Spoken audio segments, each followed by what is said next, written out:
ሰው ሞቷል ሰው ሊያድን ሰውን ሲያከብር በደግነት በፍቅር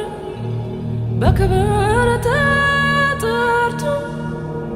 በክብር ይሄዳል ሰው ሊኖር ሰው ሞቱ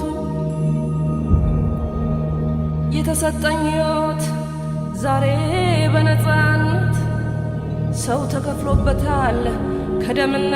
ከአጥንት ስንት ወገን ወደቀ በነፃነት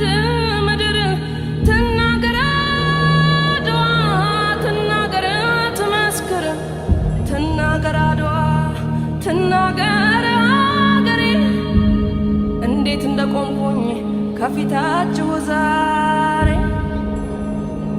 በኩራት በክብር በደስታ በፍቅር በድል እኖራለሁ ያው በቀን በቀን በቀን በቀን ደሞ መከራውን ያን ሁሉ ሰቀቀን አድዋ ዛሬ ናት አድዋ ትላንት መቼ ተነሱና የወዳደቁት ምስጋና ለነሱ ለአድዋ ጀግኖች ለዛሬ ነፃነት ላበቁኝ ወገኖች